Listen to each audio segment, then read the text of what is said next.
Unaware his wife secretly paid for his medical degree, husband abandoned her and their triplets for a richer woman. What she did next crushed him. He didn't just insult her. He stood in the middle of their cramped living room, suitcase already packed in the hallway, and told the woman still healing after a difficult early birth that she and their 3 newborns were too much for the future he wanted. Then said the words that broke everything, "I'm leaving." Weeks after their premature triplets were discharged from the NICU and brought home, the tiny bassinets sat side by side in the small apartment, their babies finally breathing on their own. Sarah Carter was exhausted, sore, and doing midnight feedings alone, but she still believed Daniel was overwhelmed, not gone. Instead, he crossed his arms, avoided her eyes, and showed her exactly who he had become. "This life is suffocating," he said, gesturing at the apartment and the sleeping babies. "I didn't work this hard to drown in diapers and debt. Vanessa understands me. She elevates me. You don't, and you never will." In a few sentences, he pushed their children onto her as her responsibility, promised he'd support them, eventually, and grabbed the suitcase he had already packed, walking out of the door to be with Vanessa, the wealthy fundraising board woman who matched the polished world he craved more than his own family. He thought he was trading up. He thought he was leaving behind a dependent wife who gave nothing. He thought no one knew how he really got that white coat. What he never imagined was this: the quiet woman he had just abandoned with 3 premature infants was the one who had secretly paid for almost every dollar of his medical degree, using her late father's inheritance, student loans in her own name, and years of double shifts he never bothered to look at. In a drawer he rarely touched, she had already kept the tuition receipts, the bank transfers, the loan papers. And on her phone, there was an accidental voicemail where his own voice promised to be free from the babies and her as soon as he could. Dear viewers, thank you for being here. If you watch without subscribing, it's like letting Sarah's voice stay buried under his lies and excuses. When you click that button, you stand with every person who was used, abandoned, and quietly holding proof of what was done to them. Please subscribe now, and in the comments, tell me where you're watching from and what you would have done in Sarah's place. Sarah Bennett, 23 years old, stood frozen in the dim back hallway of the assisted living center where her mother stayed. Her chest rose too fast, breath catching under the pressure of exhaustion. She had just rushed from her evening cleaning shift at a small roadside lodge, still wearing her work shoes, and now she tied on the pale blue caregiver apron for her second job. Her hands trembled, not from fear, but from the weight of responsibility she'd carried for years. Life didn't wait for her. Bills didn't wait. Her mother's illness didn't wait. And still, she moved forward. Sarah's world was shaped by loss long before adulthood arrived. Her father, David Bennett, had passed when she was 9, leaving behind a quiet legacy, a small inheritance built from years of repairing old watches and antique clocks in their garage. He worked with gentle hands and soft sighs, saying time was precious and people deserved to hold on to the parts that mattered. He left just enough money to give Sarah a start someday, a little safety net. Sarah protected that inheritance for years. She tucked it away, never touched it, never even spoke of it. Her mother used to say it was David's last act of love, something meant to carry Sarah toward her future. But life had other plans. Her mother's condition worsened, and Sarah stepped into the role of caretaker long before she was ready. Tonight, as she stood in the hallway, adjusting her apron, a memory rose without warning. She had been 14, sitting cross-legged outside her parents' bedroom, hugging her knees, listening through a cracked door. Her mother's voice, tired but hopeful, floated through the silence. "Find someone whose dreams you can share," Lila whispered, "not someone you have to chase." Those words rooted themselves deep, even when she didn't yet know why they hurt. Years later, at 23, juggling 2 jobs, with a mother depending on her and a tiny inheritance she guarded like a fragile treasure, Sarah clung to that memory in the quietest moments of her day. When her shift ended that night, she stepped outside into the cool air and exhaled slowly. Her muscles finally loosened. That's when she saw him. Daniel Carter, 24. Tall, hair slightly messy like he had run a hand through it too many times, a worn book bag on his shoulder. He worked weekend night janitor shifts at the same facility, while taking pre-med and science classes at the community college nearby, trying to keep up with tuition he could barely afford. His face, though handsome, carried a heaviness that didn't belong to someone his age. His smile tried to appear light but cracked around the edges. "Rough night?" Sarah asked, noticing the slump in his shoulders. He laughed softly, but the sound lacked warmth. "More like rough life." They walked toward the bench outside the entrance. She had known him for a few months, a passing friendship born from shared exhaustion and the small comfort of understanding. Tonight he looked different, not just tired, shaken. He held a letter in his hand, the envelope crumpled. He hesitated, then let her see it. "Rejected," he whispered. Her eyes softened. "Again," he nodded. "They said there's no financial package for me. The medical program accepted me if I can pay, but I can't clear the tuition. Without money, they'll give my spot to someone else next semester." Then something unguarded slipped out of him, something raw. "I just want a chance to prove I'm not a nobody." The words cracked open more truth than he usually allowed, and Sarah listened, because Daniel, as she learned over time, carried his own scars. His father left when he was a boy, disappearing in the middle of a winter night without goodbye. His mother worked herself into silence, always exhausted, always worried, never present. Daniel grew up believing he had to earn love, achieve enough, become enough, impress enough, or he would be left behind like before. His obsession with success wasn't pure arrogance, it was survival. Sarah understood that kind of survival far too well. She began to see the parts of him he tried to hide, the fear of failure, the desire to prove himself, the hope for something bigger. And somewhere in her chest, a quiet answer formed. She wanted to help. Weeks passed. They grew closer. Their talks stretched late into the night in staff rooms and on quiet benches, both of them clinging to a strange comfort in each other's company. She learned how badly he wanted to be a doctor, not for praise alone, but to escape the life he grew up in, to finally feel worthy. Then came the evening that changed everything. He sat at her small kitchen table in the tiny apartment she rented near the assisted living center. His hands shook as he held another letter from the medical program's financial office. His voice broke just slightly. "They extended the deadline," he said, "but only if I pay the first year's tuition up front. I can't even get loans approved without a cosigner. I don't have anything. No one." He stared at the page, eyes glassy. "I don't know how to keep going. I keep thinking if I could just get in, everything would change. But I can't afford it. I'll never be anything." Sarah looked at him, and her mother's whisper echoed again, older now, wiser in its warning. "Find someone whose dreams you can share." She wanted to share his, not chase him, not lose him, not see him crumble. So later that night, when Daniel left, she walked to the small wooden box her father left her. Inside were the bonds, the saved funds, the inheritance she had kept untouched for over a decade. She opened it slowly, ran her fingers over the papers, felt the weight of sacrifice forming long before she realized its cost. The following week, she went to the administrative office at the medical program.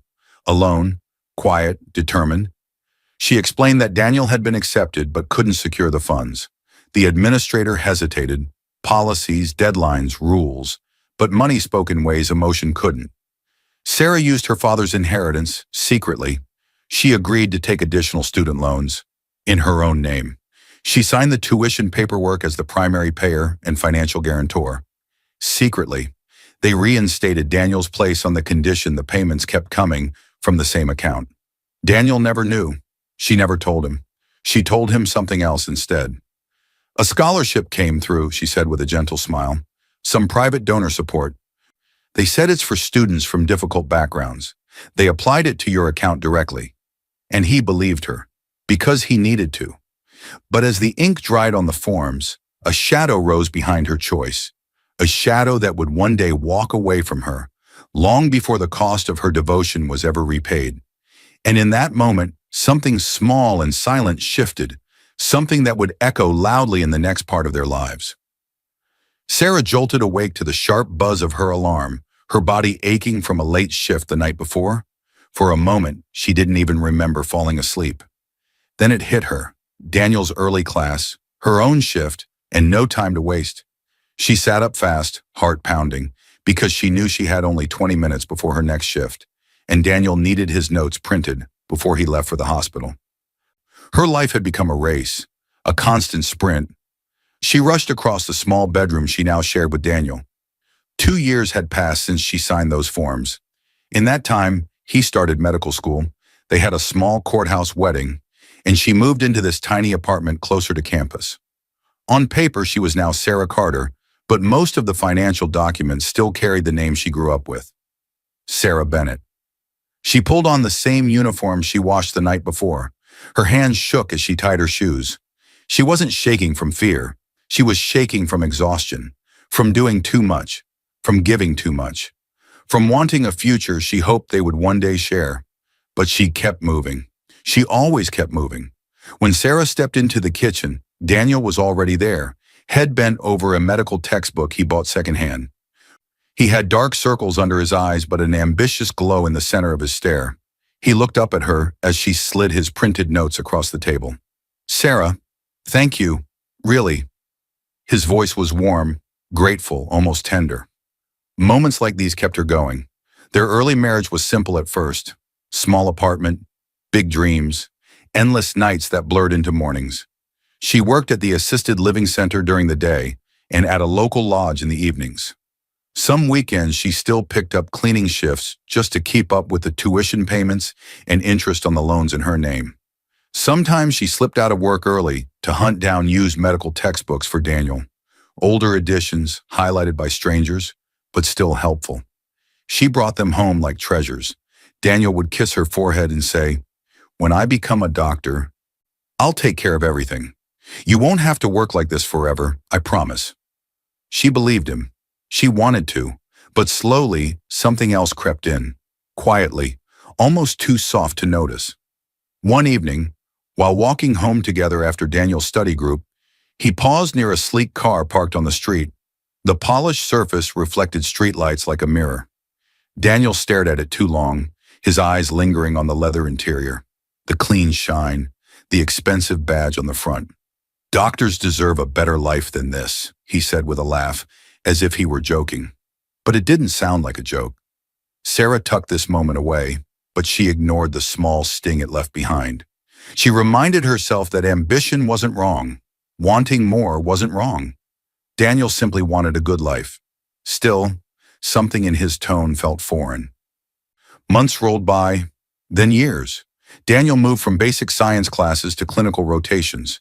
Sarah took extra shifts while he studied late into the night at the hospital library.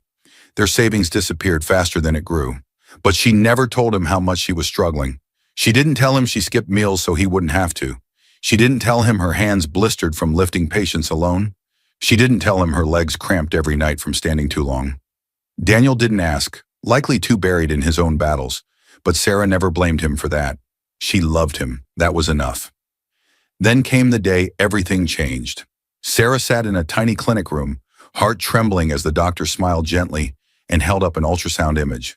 "Triplets," he said softly. "Congratulations." Triplets. Sarah's breath caught. Joy, fear, wonder, all tangled together. Daniel was stunned at first, then excited, shouting happily, hugging her tightly, telling her this was the beginning of their beautiful family. For a week, he was more attentive than he had ever been. He went to appointments, asked questions, bragged to classmates that he would be a father of 3 at once.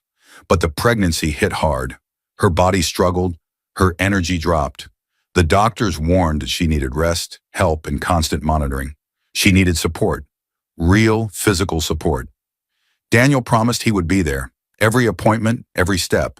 And at first he was. But soon, things changed again.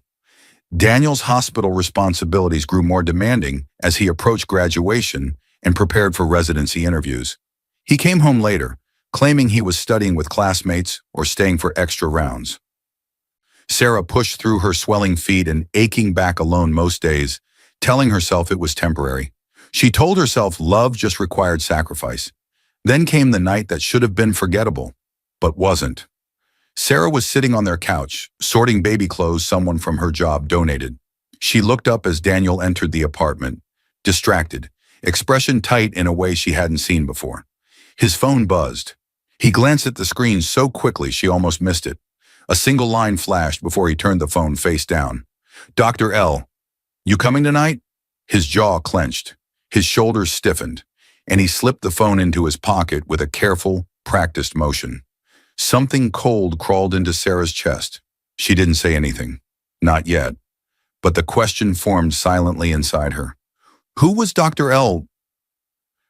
And why did Daniel look guilty? He kissed her forehead, said he needed to review cases with some residents, and walked into the bedroom. But Sarah noticed something new that night, something she couldn't unsee. Daniel was starting to live two different lives. And as she finished folding the tiny baby clothes, she sensed the first quiet crack forming, one that would only grow deeper in what came next. A loud crash echoed through the apartment as Daniel slammed the front door behind him, his breath heavy, his shoulders tense with a frustration Sarah had never seen before. He tossed his bag onto the floor and snapped, "Why is everything such a mess? I can't come home to this every night." By now, a few months had passed since his graduation. He was officially Dr. Daniel Carter, a first-year resident at the same hospital where he had once been a nervous student. Sarah froze mid-step, holding a basket of folded baby clothes against her belly. The outburst felt sharp, cutting into the quiet evening like glass. For a moment, she simply stared at him, unsure what she had done wrong. His anger softened almost immediately, regret flickering in his eyes, but he didn't apologize. Instead, he rubbed his forehead hard and muttered, "You have no idea how stressful my work is." His words stung. She didn't need a reminder. Her days were long too. Appointments, swelling, dizziness, and preparing for 3 babies at once. But she didn't say that.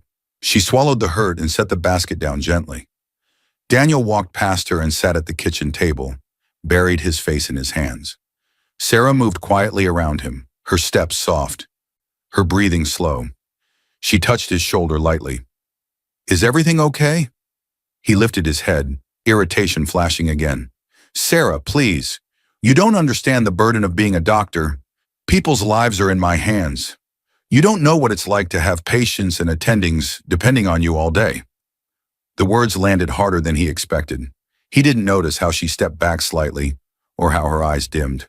She understood all too well what being depended on felt like. She lived it every day, just in a different way. But she didn't argue.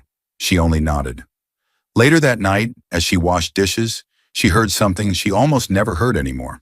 Daniel laughing, not the tired laugh he used at home, not the forced one he gave when he was stressed. This one was light, youthful, full of energy she hadn't seen from him in months. Sarah wiped her hands and stepped toward the hallway, curiosity pushing her feet forward. Daniel was in the bedroom, phone pressed to his ear, voice low but excited. She couldn't hear words, just the tone. Bright, playful, alive. A tone she wished he still used with her. He hung up quickly when he noticed her standing in the doorway. His smile vanished as fast as it appeared. "Who was that?" she asked softly. "Just someone from the hospital," he replied too quickly. "One of the board people. Stop worrying. I have work to do." He walked past her, grabbing his laptop, avoiding her eyes. Sarah stood still for a moment. Something wasn't right. This wasn't about stress or work.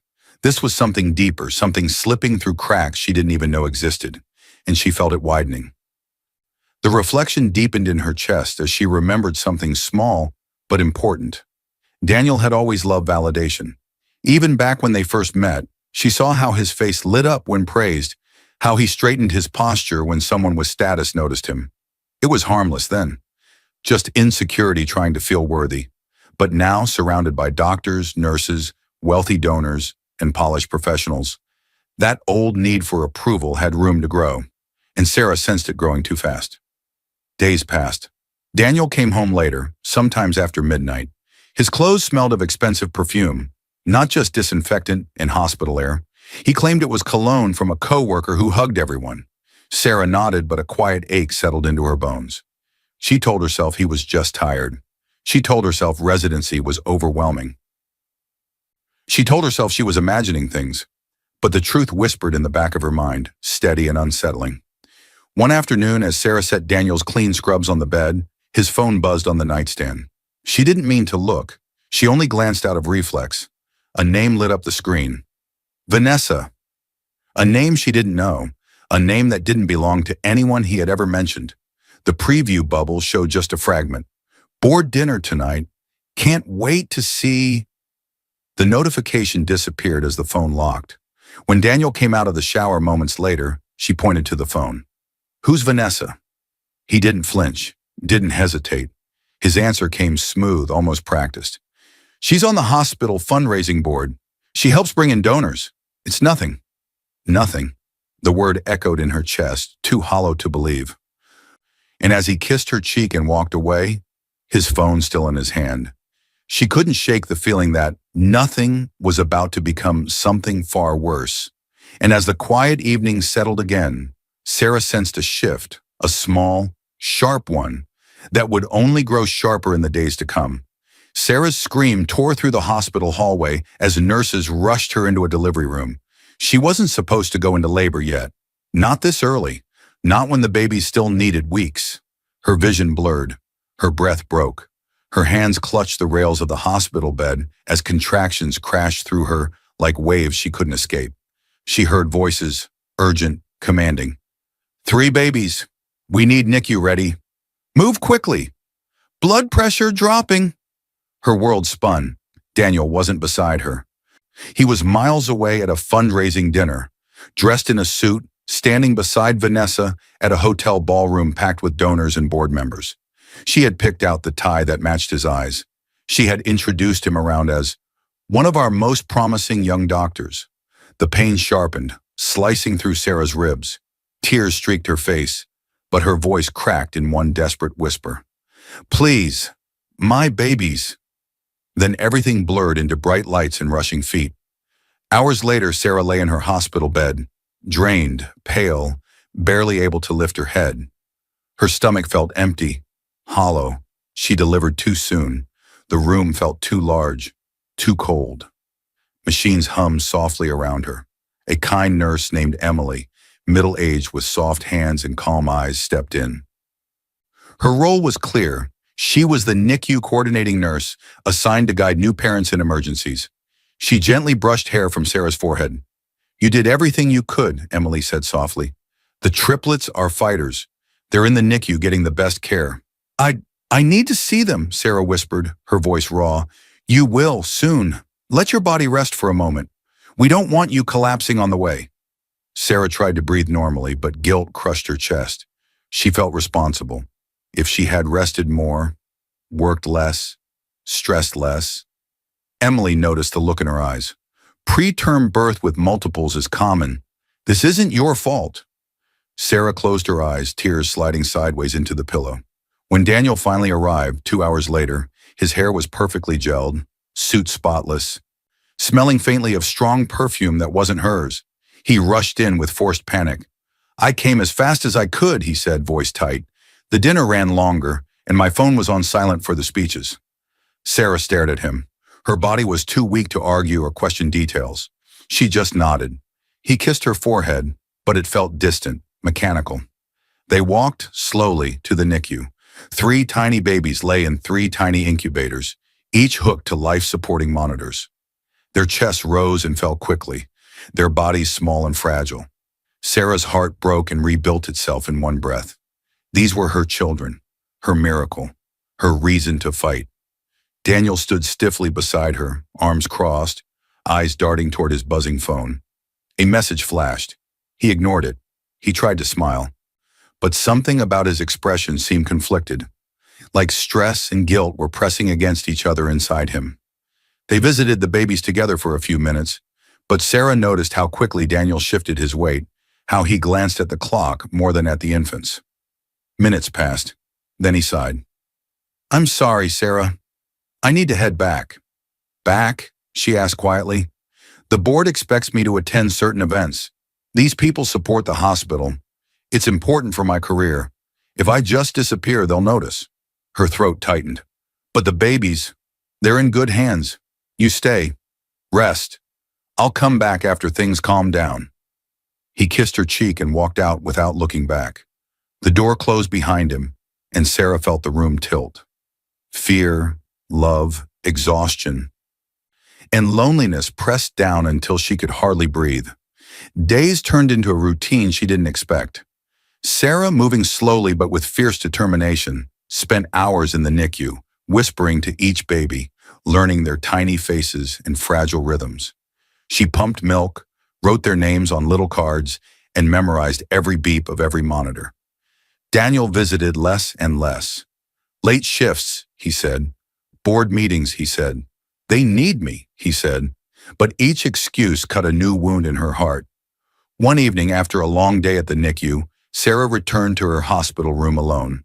She sat with her hands on her stomach, remembering how she imagined motherhood.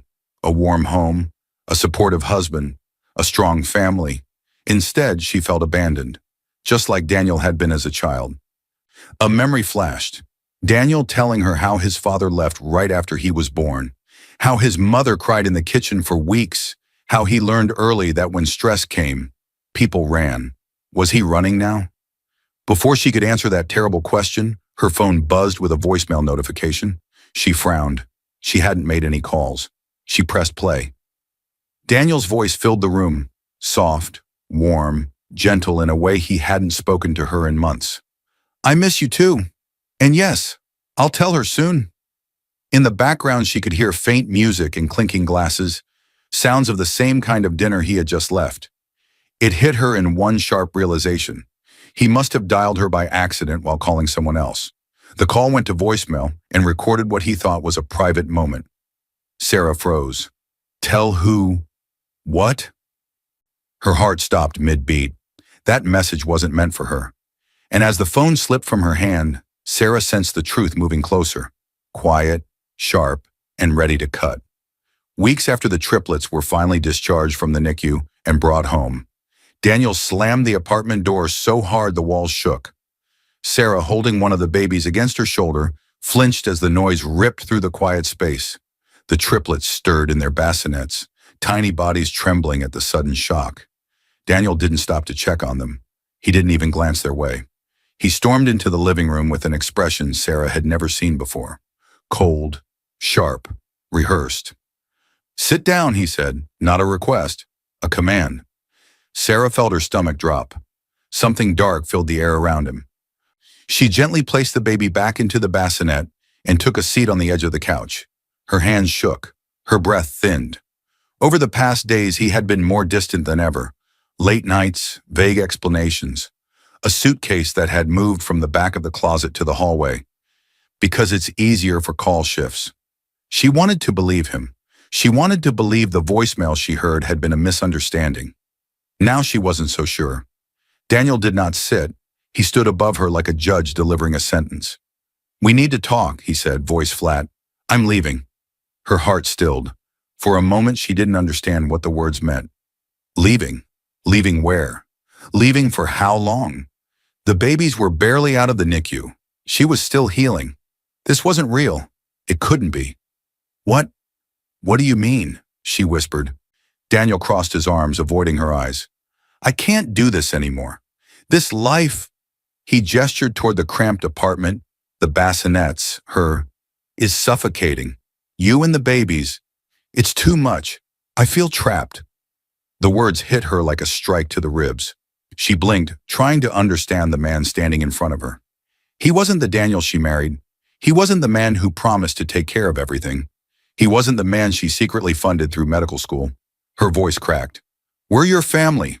He scoffed, a hard, bitter laugh. Family? Sarah, I didn't work this hard to end up stuck here, drowning in diapers and debt. I'm a doctor now. I have options.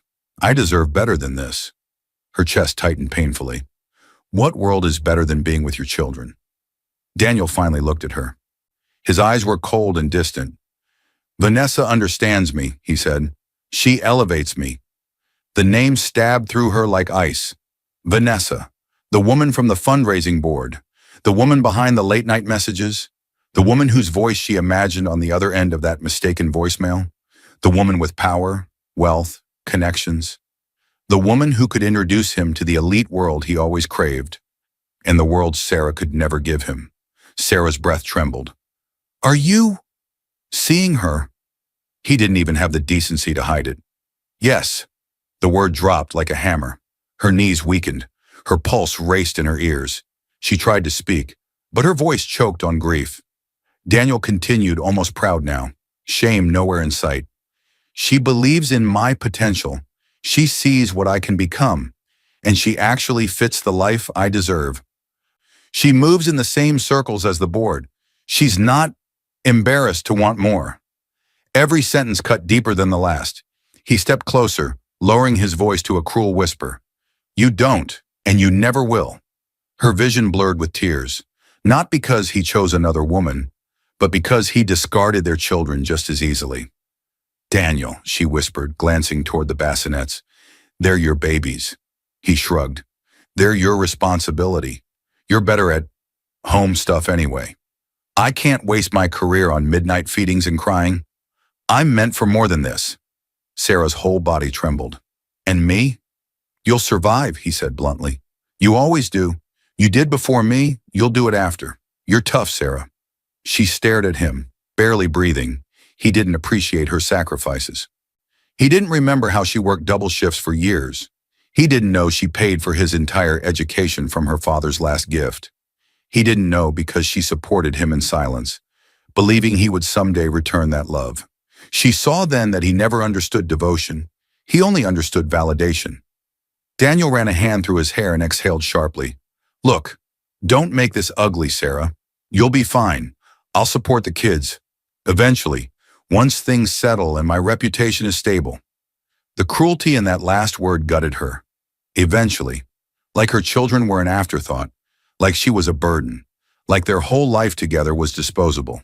He grabbed the packed suitcase from the hallway, one he must have prepared earlier in the week, and headed for the door. She stood on shaking legs.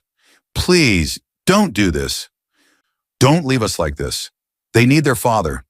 You said you'd never be like yours. He paused just long enough to look back. His face hardened. I already told Vanessa I'm leaving. She's expecting me tonight. Don't embarrass me by making a scene. Embarrass him, not hurt him, not break him, not betray him. Embarrass him. And with that final blow, he walked out of the apartment without looking back. The door closed behind him with a painful finality. Sarah collapsed to her knees, the baby's soft cries echoing her own silent heartbreak. Her chest ached so fiercely she nearly couldn't breathe. But even through the storm of emotion, one truth rose, sharp and undeniable. He had traded them for wealth, for status, for someone who fed the insecurity he hid beneath ambition, and he believed she would stay quiet.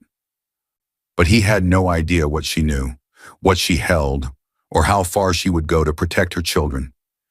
And as Sarah wiped her tears, something inside her shifted, something that would soon awaken a strength Daniel never imagined she possessed.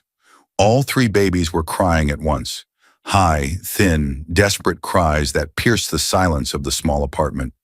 Sarah stood in the center of the living room, trembling from exhaustion, holding one baby in her arms while the other two wailed in their bassinets. Her hands shook so badly she almost dropped the bottle she was preparing. Tears streamed down her face without permission. She tried to shush them, whisper to them, rock them, but her body felt too weak, too broken, too overwhelmed to keep up. She hadn't slept more than an hour at a time since Daniel left. Her head throbbed, her legs wobbled, her chest burned, and still, she moved because no one else would. The room swirled around her as she sank onto the couch, clutching the baby against her chest. Her shoulders shook with silent sobs she tried to swallow. She didn't want the babies to feel her fear, but the pain inside her was too deep to hide. After what felt like hours, the babies finally fell asleep, one by one. The apartment became painfully quiet. The ticking clock on the wall was suddenly the loudest sound in the room. Sarah sat frozen in the dim light, staring at the wall, feeling nothing and everything at once. Numbness smothered her. It wrapped around her bones, her lungs, her heart. She felt empty, and yet full of so much hurt she thought she might break entirely. Slowly the numbness cracked. What leaked through wasn't weakness, it was anger.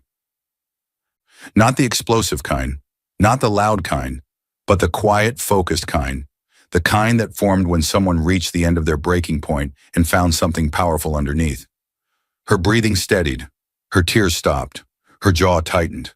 A new thought slid into her mind, sharp and uninvited. He left us. He chose someone else. He thinks I'll stay silent. Sarah rose to her feet, legs unsteady but determined. She walked to the bedroom, their bedroom, but it no longer felt shared. Daniel's clothes were gone. The drawer where he kept his watch and wallet was empty. She opened the drawer he never touched.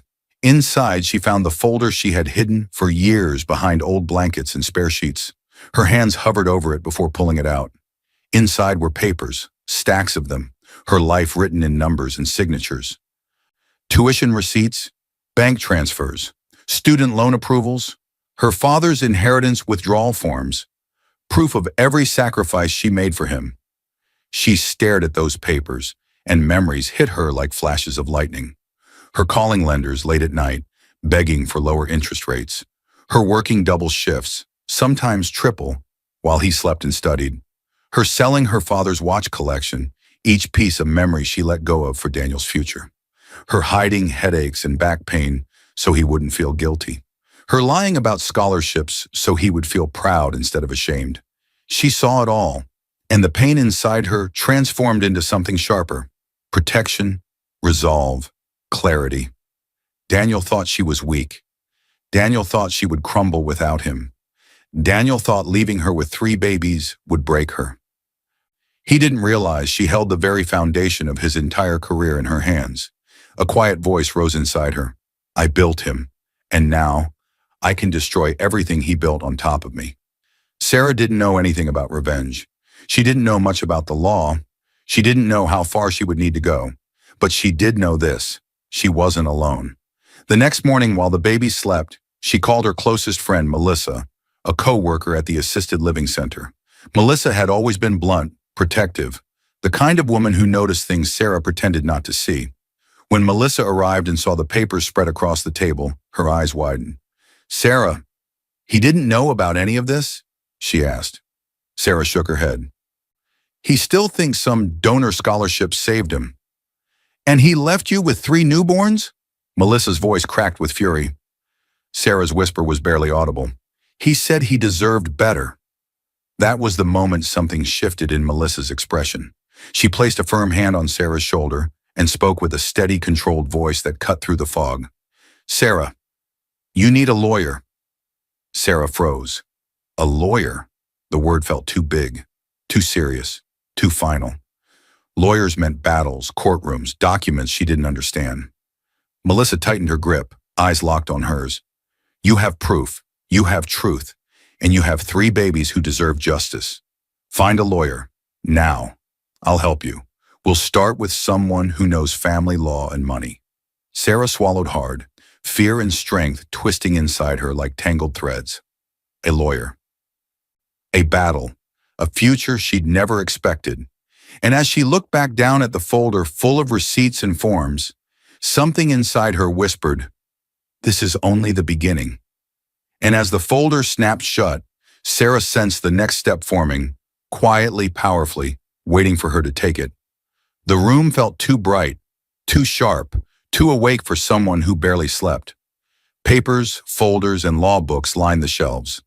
A large wooden desk sat in the center, and behind it stood Ethan Clark, a calm, well-spoken man in his late 30s, known for helping families in crisis. His reputation was strong, his record stronger. Melissa had insisted he was the right person. He looked up as Sarah entered, and something in his expression shifted the moment he saw the heavy folder in her hands, like he could already feel the weight inside it. Come in, he said, voice steady. You must be Sarah.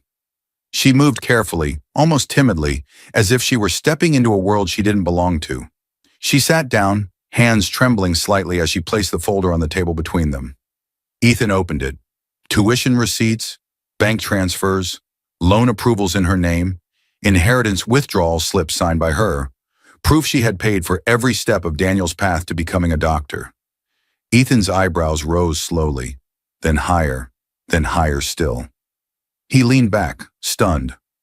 Sarah, you paid for everything. She nodded once quietly. He flipped another page. There were also pay stubs from her 2 jobs, overlapping dates that matched his semesters and rotations. He exhaled through his nose, still flipping through pages. This isn't a small contribution. This is years of financial support. He owes you far more than he thinks. The room steadied into a reflective quiet. Sarah looked down at her hands in her lap. I never wanted anything back, she said. I did it because I loved him, because I believed he would take care of us when he finished. I thought we were building the same life. Ethan softened. But he didn't. She swallowed painfully. No, he left. He nodded, understanding, settling in his expression. Then now we protect you, and your children. The investigation began. Ethan moved quickly. Sarah followed, carrying both fear and a new spark of determination inside her. They gathered everything. Payroll records showing she worked 2 and sometimes 3 jobs during Daniel's schooling. Tuition confirmations signed in her name as financial guarantor. Email logs where she communicated with administrators. Calling herself Daniel's financial advocate, so his enrollment would not be canceled. Copies of Daniel's recent financial disclosure to the court, where he claimed he had funded his own education and portrayed Sarah as dependent and unstable. Then Ethan brought in a tech specialist, Jared, a quiet man in his early 40s who worked with digital recovery. His role was simple: uncover anything Daniel tried to hide, using Sarah's legal access to her own devices and backups. He plugged Sarah's phone into his laptop. Lines of code flashed. Files loaded. Hidden data emerged. Jared narrowed his eyes and clicked a single file. A deleted voice message. He played it. Daniel's voice filled the room. Light, excited, disturbingly warm. Once I'm free from the babies and her, we can announce us. Sarah felt her stomach twist. Her hands clenched the armrests. The room spun for just a moment. Ethan's face hardened. This isn't abandonment, he said. This is intentional. He planned this. Sarah closed her eyes in pain. He said we were too much, that he felt trapped. Because he wanted out, Ethan said. Not because he was overwhelmed, because he saw something he thought was better. Jared clicked again. More messages appeared. Screenshots of texts Sarah had saved before deleting the conversation to try to forget. Vanessa's name appeared above flirtatious lines, plans for dinners, mentions of our future, jokes about how demanding new mothers can be. Reflection wrapped around the pain, sharp memories of all her sacrifices, every long night, every shift, every whisper of hope she once held. And now she saw it clearly. Daniel didn't leave because he felt trapped. He left because he believed he deserved someone with status, connections, wealth, the very things he always felt he lacked growing up. This wasn't weakness. This was choice. Ethan gathered the documents, stacking them carefully. His voice was calm but firm. Sarah, I can help you, he said, but you need to understand something. She looked up slowly. This isn't just divorce. He leaned in. This could cost him his license. Her heart dropped. His license. His entire medical career. Ethan's eyes stayed on hers, steady and certain. He built his career on money that wasn't his, on loans and inheritance tied to your name, and he lied under oath about it. On top of that, he abandoned his newborn children. The board will not take that lightly, especially if the court documents show he misrepresented his past. Emotion crashed through her. Shock, fear, justice, anger, all twisting together. The weight of what was coming settled over her like a heavy shadow. She didn't ask for revenge. She didn't seek to ruin him. But the truth was stronger than her intentions, and now it was moving forward. As Ethan closed the folder, Sarah felt a shift in the air, something bigger, louder, and far more public waiting just ahead. Daniel walked in first, chin lifted, shoulders squared, wearing his best suit. Confidence radiated off him like heat. He didn't look nervous. He didn't look ashamed. He looked proud, like a man arriving to win. Beside him stood Vanessa, dressed in sharp elegance, her hand hooked around his arm. Her posture was polished, her expression controlled. She believed she was walking beside a rising star, not a man with secrets hanging over his head. The room buzzed with quiet whispers. A few hospital board members sat near the back, observing, because the ethics committee had already heard rumors. Court reporters adjusted their equipment. Even the judge, an older woman with sharp eyes, seemed prepared for a complicated case. And then Sarah entered. She moved slowly, carefully, holding a thick binder against her chest. Her lawyer, Ethan, walked firmly beside her. No dramatic outfit, no jewelry, just a plain dress that fit her new life. Practical, simple, honest. But Daniel saw none of that. He only saw someone he believed he had already defeated. He leaned toward his attorney and whispered something smug.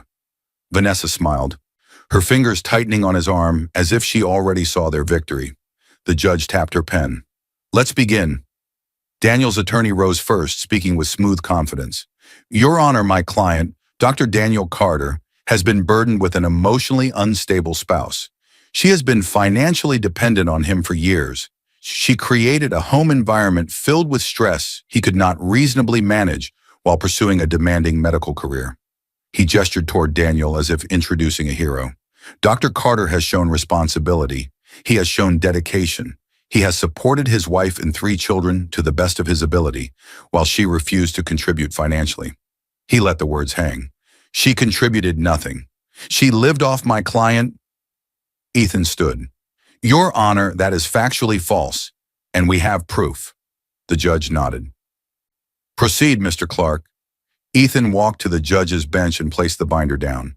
Thick, heavy, filled with years of sacrifice. He opened it slowly. "Your Honor," he said, voice steady, "my client, Sarah Carter, born Sarah Bennett, paid for 87% of Dr. Carter's medical education." Gasps rippled through the room. Daniel's smile faltered. Ethan lifted the first set of documents, tuition receipts signed by Sarah Bennett, dated across his entire medical program. These payments came from her personal inheritance, funds left to her by her late father. He placed them on the judge's desk. Next came the bank statements. These showed direct transfers from Ms. Bennett's account to the university over several years, matching each semester's tuition. Then student loan documents, all approved under Sarah Bennett's name, not Dr. Carter's. She is the primary borrower. He is not listed anywhere. The judge's eyebrows lifted slowly. Daniel's attorney shifted uncomfortably. "Your Honor, these payments could have been voluntary." Ethan cut him off with another document. "Voluntary financial support is not the issue. Fraud is." He laid down a financial affidavit Daniel had filed for this very case, one stating he had paid his own way through medical school and that Sarah had never contributed. "And this," Ethan continued, "is an attempt to falsify court records." Whispers erupted. The judge leaned forward sharply. Daniel's face drained of color, but Ethan wasn't finished. "Additionally," Ethan said, "we submit Exhibit F, a recovered voicemail left accidentally by Dr. Carter on my client's phone." He clicked a small speaker on the desk. A familiar voice filled the room. Daniel's voice. "Once I'm free from the babies in her, we can announce us." Vanessa's head snapped toward Daniel. Her eyes widened. Her hand slowly slid off his arm. Another recovered line played from a different message. "Don't worry, she'll never fight back. She needs me." Sarah's throat tightened. The room felt too small, too charged, but she stayed still, strong, present. Daniel stood abruptly. "That was taken out of context." Ethan didn't flinch. "There is no context in which abandoning your 3 premature infants is justified, Dr. Carter." The judge slammed her gavel once. "Sit down." Daniel sat, shaken. Vanessa rose from her seat and stepped away from him. She looked at him as if seeing him for the first time. Cold, angry, betrayed. "You told me she was crazy," she whispered. "You said she used you. You said you paid for everything." Her voice carried across the courtroom. Daniel reached for her, but she pulled away sharply. The room exploded in murmurs. Ethan closed the binder and faced the judge. "Your Honor, the evidence is clear. Dr. Carter benefited from Ms. Carter's sacrifices, lied about it under oath, and attempted to abandon his family for personal gain. He used his professional image to manipulate the situation while hiding the true source of his success." The judge lifted her chin, eyes fixed on Daniel. "Dr. Carter," she said, voice cold and authoritative, "these documents will be forwarded to the medical board and the hospital's ethics committee. We will be reviewing this for possible professional misconduct and perjury." Daniel's face collapsed. His career, his image, his future, all slipping through his fingers in one breath. And as the courtroom fell silent, a new fear crept into Daniel's eyes, one that would grow even deeper in what came next. His phone exploded with calls, one after another, vibrating endlessly across the nightstand. He jolted awake, heart pounding. He grabbed the phone, expecting messages from Vanessa or the hospital about his next shift. Instead, notice of immediate suspension, medical board ethics committee, mandatory hearing, pending investigation, financial misrepresentation, falsification of affidavits, family abandonment. His breath caught. His chest tightened. He sat frozen in bed, staring at the screen as the world he built began to crumble in front of him. But the worst part wasn't the hospital. It was the message Vanessa left. Just one sentence. Just one knife. Do not contact me again. You lied to me too. No signature, no softness, no explanation. Everything inside him dropped. He scrambled out of bed and turned on the TV, hands shaking. There it was, a local news segment, a short but brutal headline: local doctor under investigation for misusing spouse's funds and abandoning premature triplets. His picture appeared beside the headline, smiling, confident, wearing the same suit he wore on his first day of residency. The reporter mentioned the courtroom proceedings, the forwarded documents, and the pending board investigation. His stomach twisted violently. He wasn't in control anymore. He rushed to call coworkers. No one answered. He texted friends. All left him on read. He called Vanessa. The call rang once, then went straight to a blocked notification. His social world, once full, once admiring, now evaporated in minutes. Daniel stood in the middle of his small rented condo, staring at the walls as silence crept in. The place suddenly felt temporary, flimsy, like a hotel room he was never meant to stay in. He remembered the first time he walked into a hospital as a student. How proud he felt. The white coat ceremony, the applause, the certainty that he had finally become someone. He remembered Vanessa telling him he was destined for bigger things. Her smile, her encouragement, her promises. He had drunk every word like water. He remembered how he looked at Sarah before he left, seeing her as small, tired, ordinary. Someone he believed couldn't keep up with his rising world. Someone he thought needed him more than he needed her. He remembered thinking Vanessa was his future. Beautiful, wealthy, connected. But all of that had depended on one thing: his image, his reputation, his clean record. And Sarah had pulled the curtain back. He sank down onto the couch, head buried in his hands. He whispered to himself, "What have I done?" But the reflection came too late. The consequences came fast. A letter from the hospital hand-delivered to his door. Effective immediately, his clinical privileges were suspended pending investigation. He was not to see patients, wear his white coat, or represent himself as an active physician until further notice. Neighbors whispered in the hallway when he walked past. Colleagues texted each other, but not him. Emails from the medical board demanded documents, explanations, statements. Then came the court's temporary orders. He owed child support. He owed back support for the months he disappeared. His paycheck, what was left of it, would be garnished. His entire life, built on prestige, was falling apart like it had never been solid at all. His mother called, her voice trembling with disappointment and worry. "Daniel, I saw the news. How could you do this to your family, to those babies? You swore you'd never be like your father." He hung up before she finished. Every wall he leaned on collapsed, and then he realized the truth. He had nowhere left to turn, except Sarah. Night fell. Daniel stood outside Sarah's small apartment, shivering in the cold. His hair was messy, his face pale, his suit wrinkled and no longer impressive. He looked nothing like the confident, polished doctor who once stood in court beside Vanessa. He looked broken. He knocked. At first, no one answered. The muffled sound of a cartoon and childish laughter came through the door. Then the cartoons muted, and the door opened an inch. Sarah appeared, tired, steady, holding herself with a quiet strength he didn't recognize. She had a child on her hip and two behind her legs. The triplets were bigger now, standing, curious, clinging to her. She looked at him the way someone looks at a stranger. He swallowed hard. "I made a mistake," he whispered. His voice cracked in a way that made him sound like a boy again, abandoned like he once was.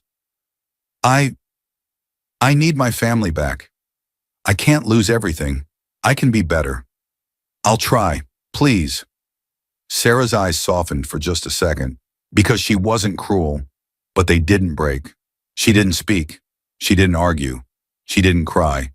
She simply shook her head once, slow and calm, and closed the door gently but firmly. Daniel's forehead fell against the wood.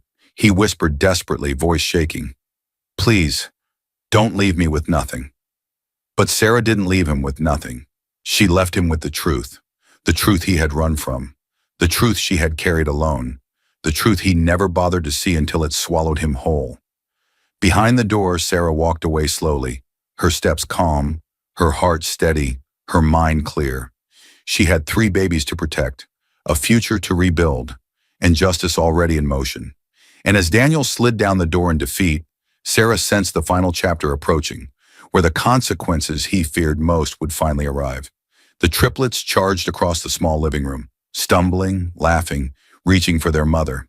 Their legs were stronger now, their hair thicker, their voices clearer. Toys scattered across the floor, sunlight poured through the curtains, and the warmth of the moment hit Sarah so strongly it almost knocked the breath from her chest.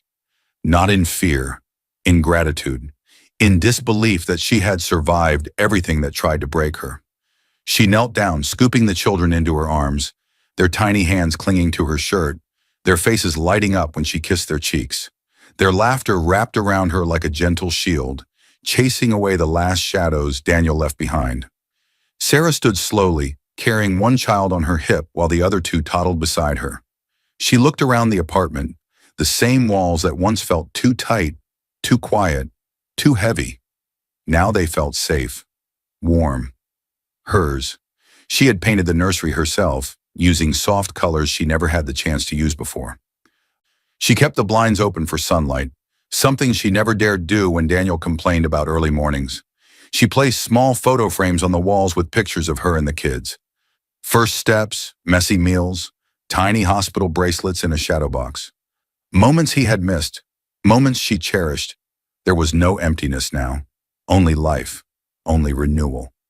She sat on the floor with the triplets and watched them play, their small fingers gripping blocks, their curiosity blooming. One stacked a tower, another knocked it down, the third clapped and squealed. In that moment, she felt something she hadn't felt in years. Peace, soft, steady, real. Her mind drifted back briefly, just briefly, to the woman she once was. The woman who worked 2 jobs, hid her sacrifices, whispered encouragement into Daniel's dreams while bearing her own. The woman who believed supporting him meant supporting them. She realized she had been wrong. She didn't lose herself when he left. She found herself. The strength she discovered didn't come from any lawyer, any courtroom, any victory. It came from surviving the night he walked away, and every night after. It came from holding her babies through the worst pain she ever knew, and still standing. It came from truth, from resilience, from finally choosing herself. A soft smile touched her lips as she stood and walked to the bookshelf. On the top shelf sat a labeled box she had placed there weeks earlier. Closed chapters. Inside was the evidence binder, the receipts, the documents, the proof of everything she once gave, and everything he once took for granted. She placed the binder inside the box, closed the lid, and gently pushed it back onto the shelf. Not forgotten, not erased, just done. The court orders now ensured consistent support for the children. The board investigation had moved on without her needing to watch every step. She no longer checked the news for updates about Daniel. His story no longer controlled hers. She lifted the babies into their stroller, grabbed her keys, and opened the front door. A fresh breeze rushed in, filling the apartment with new light. Sarah stepped outside with her children, her chest lifting with a steady, quiet joy. She didn't know what the future held, but she knew this. She was ready. She walked forward, pushing the stroller into the bright, open world, and for the first time, she felt free. Because some stories don't end with revenge. They begin again with peace. I hope you enjoyed watching it as much as I enjoyed creating it. Like, share, and comment on the lessons you've learned. Let me know where you're watching from in the comments below. See you in my next video.